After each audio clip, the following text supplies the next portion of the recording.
Une variante de notre film est constituée par le GR2 Berge, d'une longueur de 9 km. Il nous ramène au pont d'Austerlitz. Ici, c'est la place Valubert. Le segment 10, ou premier segment de la deuxième version, compte 1 km 900 et va nous mener du pont d'Austerlitz au pont Saint-Michel. Le pont d'Austerlitz date de 1885. À cet endroit, auparavant, il y avait un pont en fonte qui fut appelé de 1815 à 1830 pont du Jardin du Roi, à la demande des Alliés à la Restauration. Traversons de nouveau la place Valubert face au Jardin des Plantes, mais au lieu d'emprunter le pont d'Austerlitz, nous allons descendre sur le quai.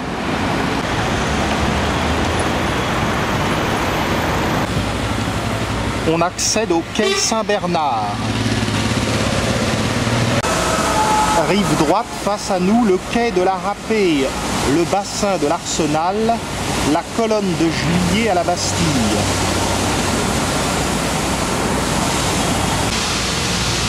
Les quais rive gauche sont doublés par la ligne ferroviaire C du RER.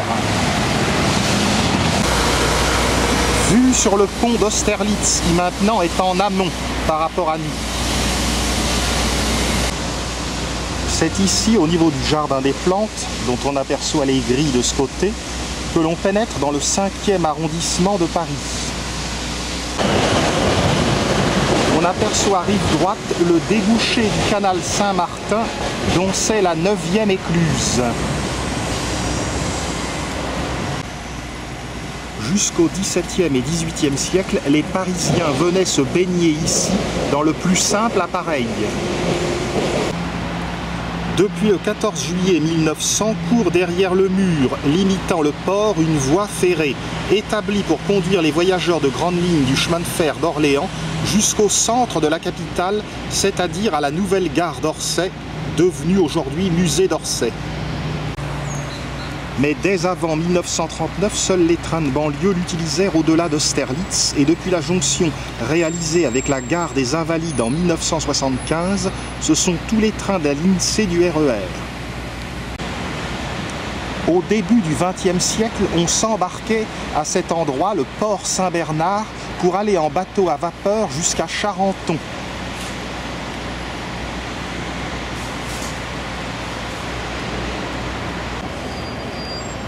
À cet endroit, on trouve les pontons d'embarcadère de la brigade fluviale parisienne de la police nationale.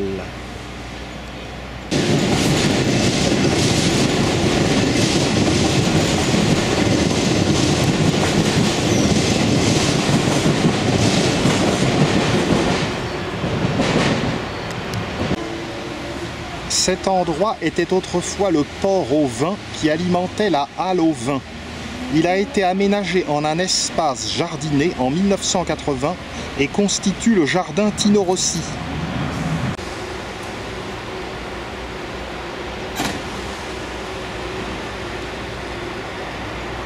Le quai de la Râpée.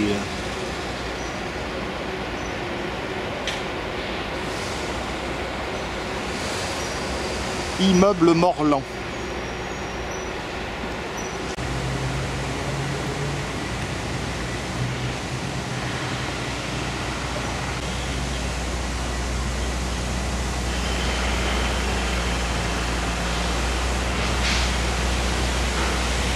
Dirigeons-nous vers l'île Saint-Louis et l'île de la Cité.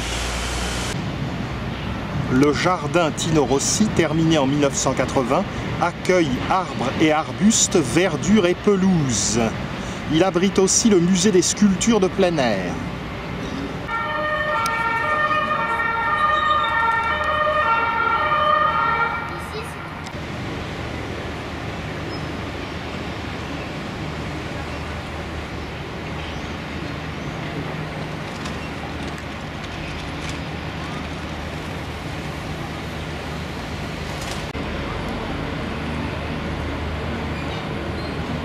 Le bateau-mouche Isabelle Adjani fait demi-tour.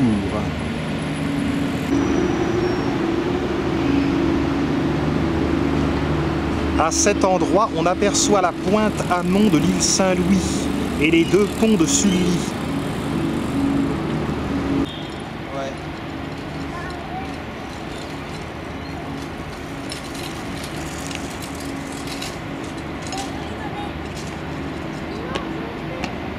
Oui, mais c'est le vendredi souvent, c'est un peu... L'immeuble Morland est une annexe de la mairie de Paris. Ouais.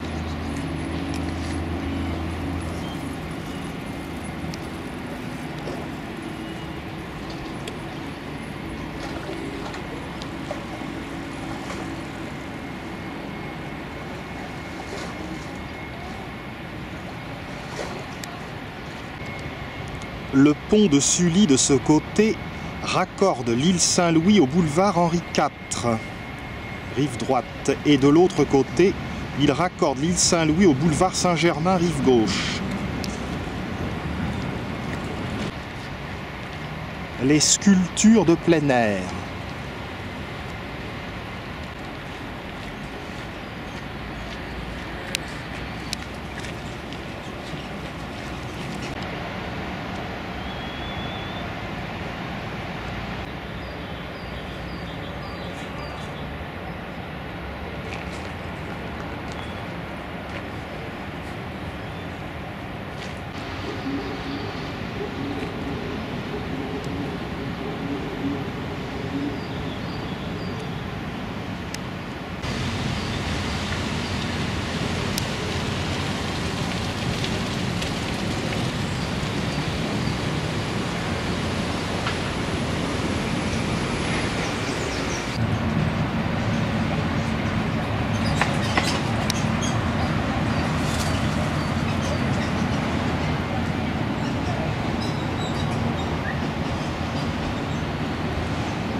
L'université de Jussieu, Paris 6, Paris 7, occupait l'emplacement de la halle aux vins.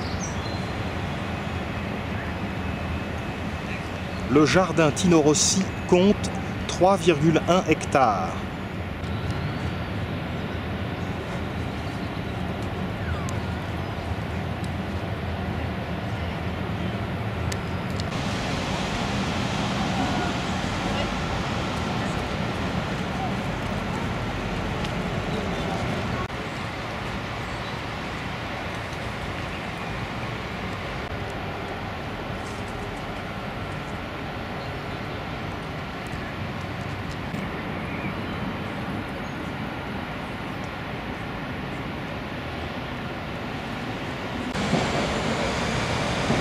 Ces euphorbes sont superbes.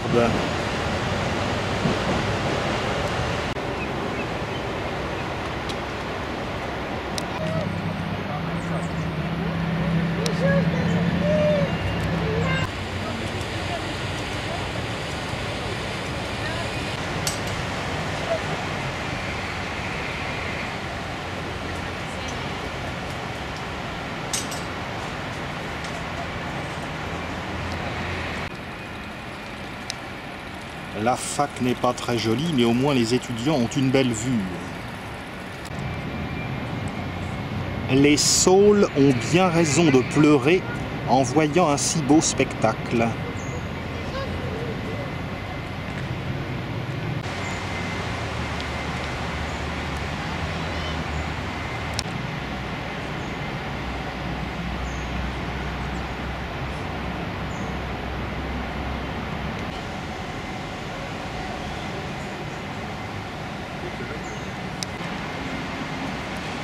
La pointe amont de l'île Saint-Louis est occupée par le square Barille.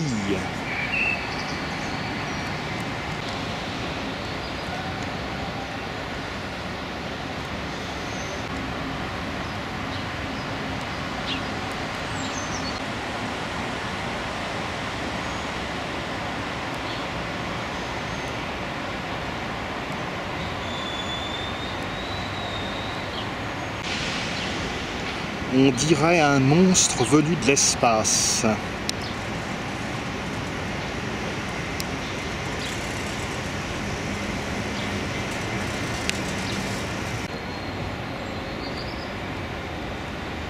Nous allons sortir du jardin Tino Rossi.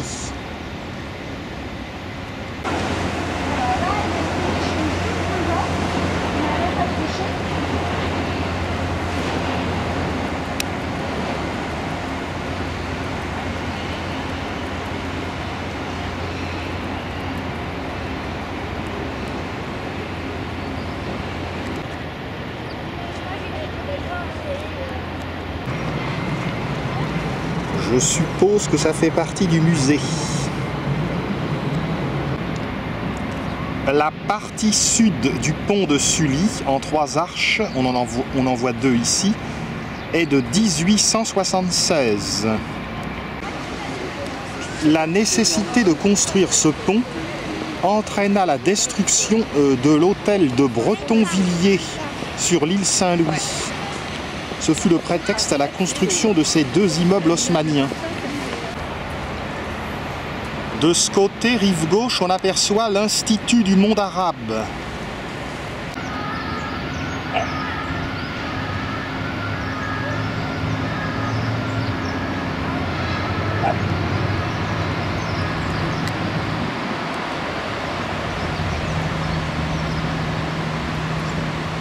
On aperçoit la silhouette de la cathédrale Notre-Dame de Paris sur l'île de la Cité. Vous aurez tout de suite reconnu un chœur de Gaucho, sculpture de 1952 de Sésostris Vitulo.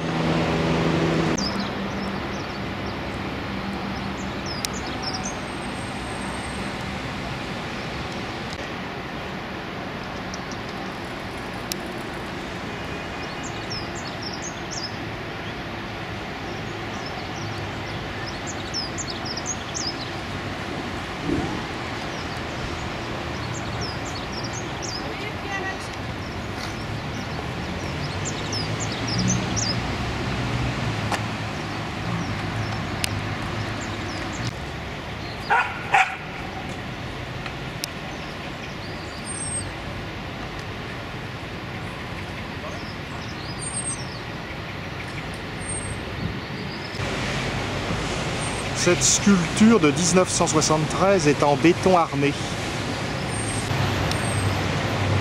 Des terrasses de l'Institut du monde arabe, la vue est également intéressante sur Paris.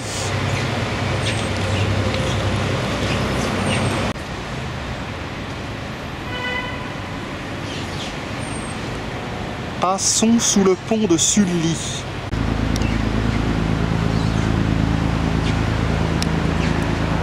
On est trop bien sur le quai bas, on ne va pas s'encombrer de la circulation.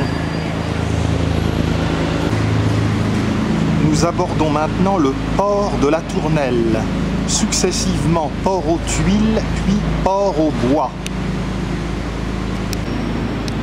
Du pont de Sully au pont d'Iéna, les berges de la Seine sont inscrites au patrimoine mondial de l'UNESCO depuis 1990.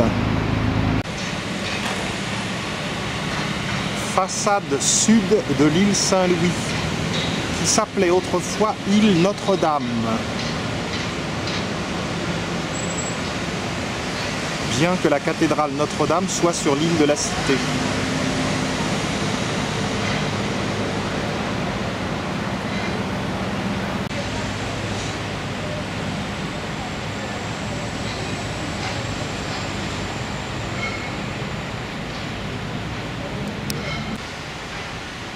L'histoire du quartier est bien complexe, avec canaux, murailles, fossés, tours, percements, démolitions. Il y eut même un château. Habiter l'île Saint-Louis à cet endroit ne doit pas être déplaisant.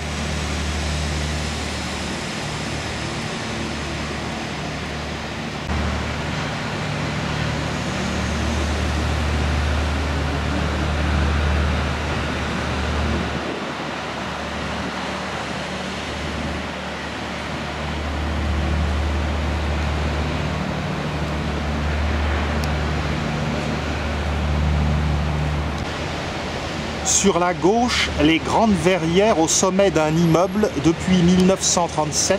C'est la Tour d'Argent qui a vu défiler les célébrités. Mais si elle est installée ici depuis 1937, en réalité la Tour d'Argent existe depuis 1582, sous Henri III. Le pont de la Tournelle que nous allons franchir date de 1928. Il est en béton armé, premier de cette technique à Paris. Il porte une colonne avec la statue de Sainte Geneviève, patronne de Paris.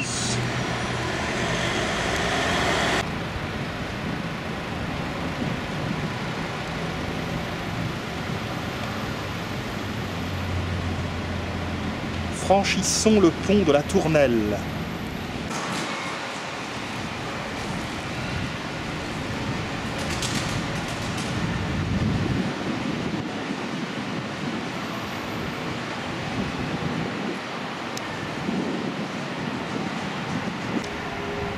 À la place du pont de la Tournelle, il y avait autrefois en 1370 un pont en bois, fuste de Notre-Dame. Il y eut ensuite un pont en pierre en 1656. Vue magnifique sur la tour Saint-Jacques-la-Boucherie.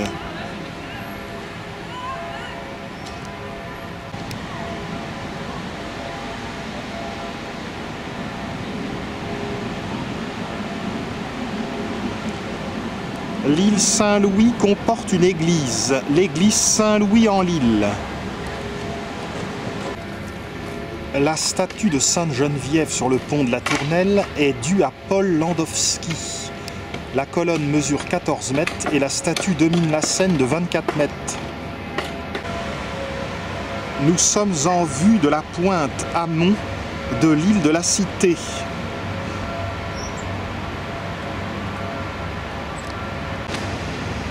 À partir du pont de la Tournelle commencent les boîtes des bouquinistes. Il y en a également rive droite. Cette maison du quai ne manque pas de chambre de bonne. La pointe de l'île montre une ouverture. Il s'agit de l'émouvant mémorial des martyrs de la Résistance. Des martyrs de la déportation, très exactement.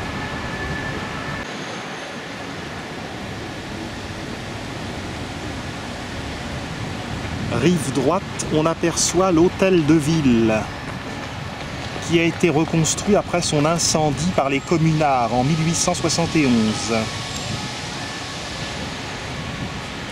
La passerelle relie l'île Saint-Louis et l'île de la Cité. On aperçoit l'un des plus beaux saules pleureurs de la ville de Paris. Derrière le chevet de Notre-Dame, c'est le square Jean XXIII. Une bâtisse abrite les services de la navigation dans Paris.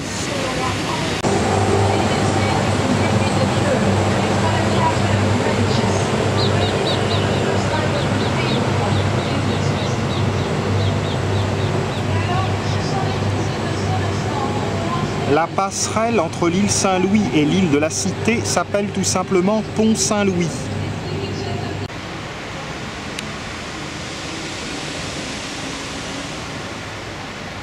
Merci Viollet-le-Duc d'avoir si merveilleusement restauré la cathédrale Notre-Dame de Paris.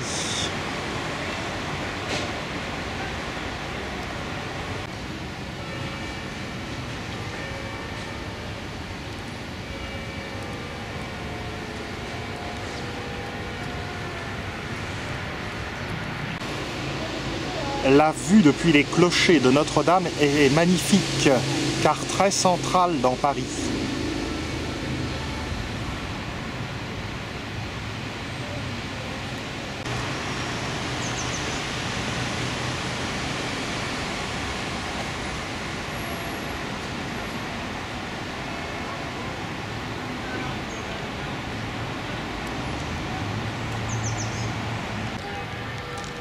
Face à nous se trouve le pont de l'Archevêché, qui date de 1828 et qui a été construit seulement en 8 mois. Il a une largeur de 11 mètres seulement, la chaussée 7 mètres. C'est le plus étroit pont routier de Paris. Les arcs-boutants et les contreforts du chevet de Notre-Dame nous apparaissent éblouissants à travers les arbres du square Jean 23. Le pont de l'Archevêché possède 3 arches.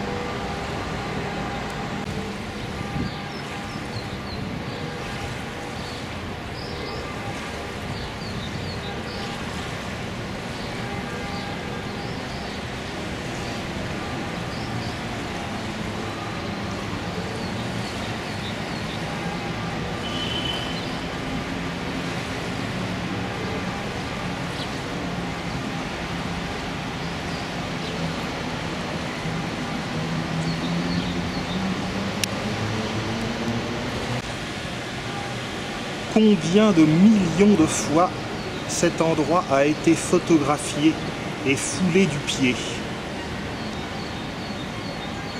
De millions, de milliards de fois.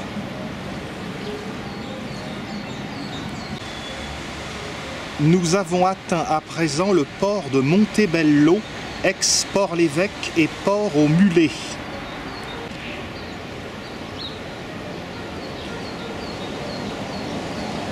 Le nom de Montebello est une référence au maréchal Lannes, maréchal de Napoléon qui était duc de Montebello.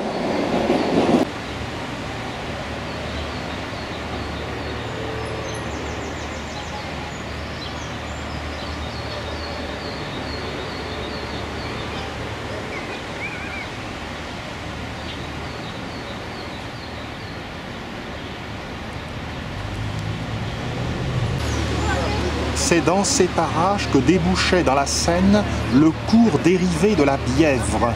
Des moines avaient obtenu le creusement de cette dérivation pour alimenter leurs moulins au XIIe siècle. Rose du Croisillon Sud.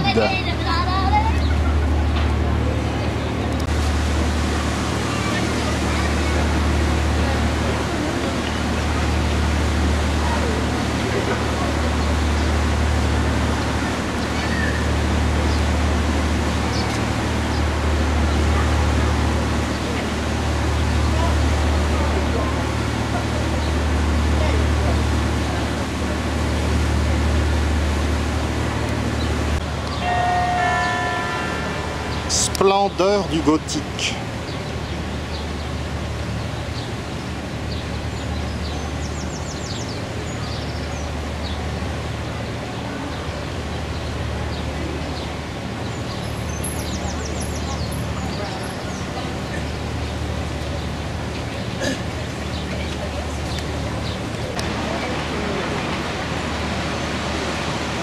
Le panorama ici a comme une espèce de magie.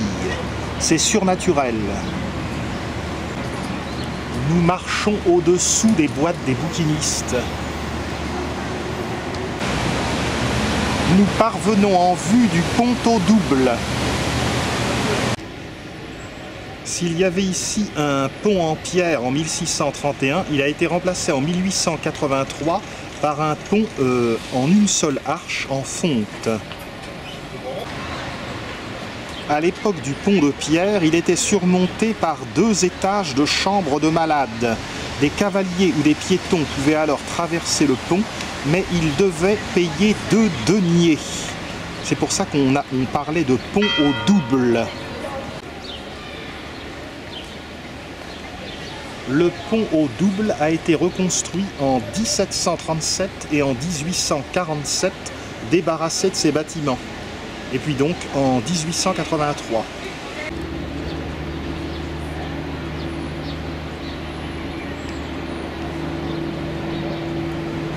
On passe sous le pont au double.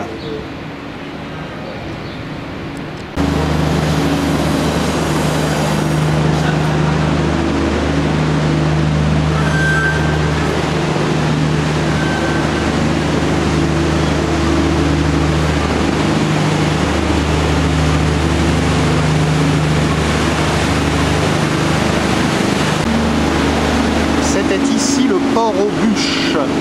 Puis de 1602 à 1909, le bâtiment sud de l'Hôtel-Dieu, qui plongeait dans la rivière et occupait le terrain, futur quai de Montebello compris, jusqu'à la rue de la Bûcherie, partie centrale englobée aujourd'hui dans le square René Viviani.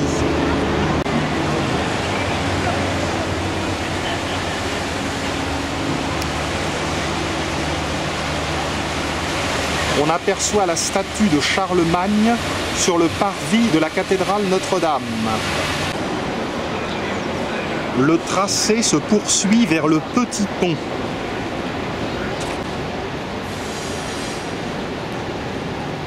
Bonjour, empereur à la barbe fleurie.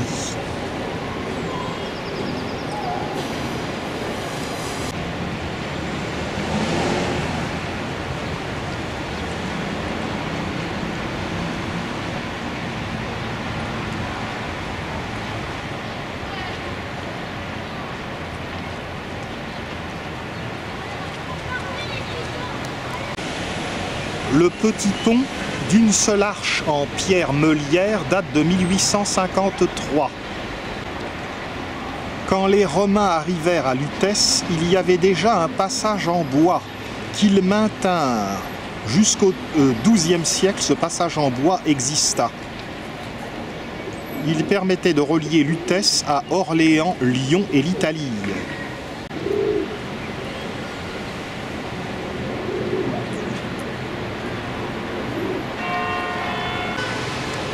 Près du Petit Pont, un repère indique le niveau de la crue de janvier 1910.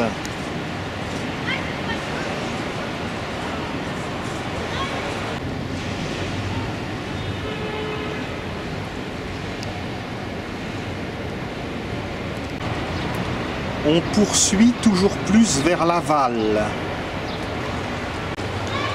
Si le pont de l'Archevêché est le plus étroit de Paris, le Petit Pont est le plus court, 32 mètres.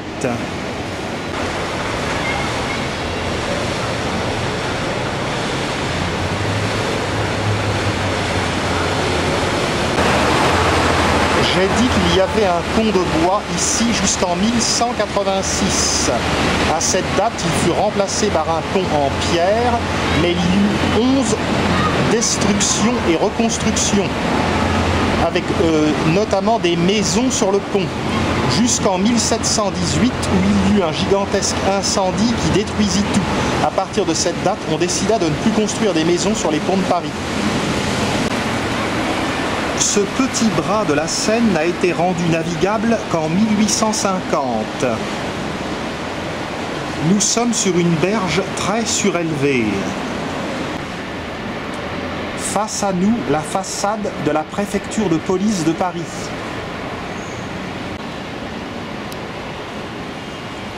La préfecture de police de Paris date de 1865.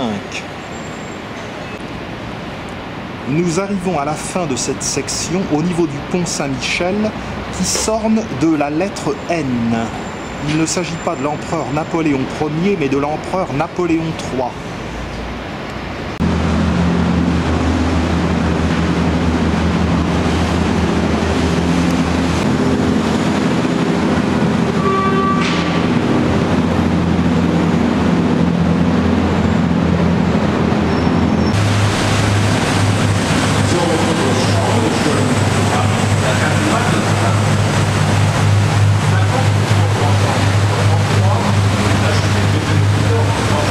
On aperçoit la flèche de la Sainte-Chapelle. Il y avait un pont en bois en 1387 avec des maisons. On l'appelait Neuf Pont ou Pont Neuf, reconstruit en 1549 et 1624. Celui-ci date de 1857, donc du Second Empire, ce qui explique les N. Si l'on décida à partir de 1718 de ne plus construire de pont avec des maisons, celui-ci fut le dernier à les conserver jusqu'en 1808.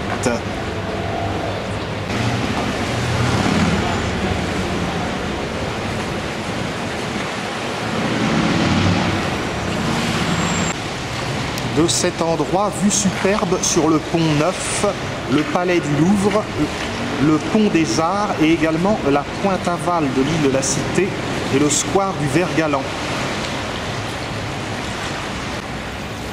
En franchissant le pont Saint-Michel, on quitte le 5e arrondissement, quartier Sorbonne, pour arriver dans le 6e arrondissement, quartier Monet. Sur l'autre rive apparaît l'image bien connue de la tourelle carrée, caractéristique du numéro 32 quai des Orfèvres, locaux de la police judiciaire.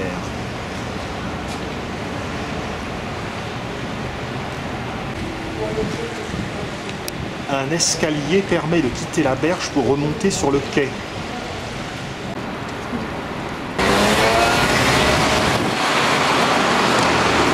Un panneau à cet endroit parle du système des coches d'eau, institué au Moyen-Âge entre Paris et Corbeil. Il s'agissait d'un système de navigation qui a été réglementé par Louis XIV. Il ne pouvait y avoir plus que 16 bateliers. Sur la place Saint-Michel, la fontaine Saint-Michel, due à Daviou, 26 mètres.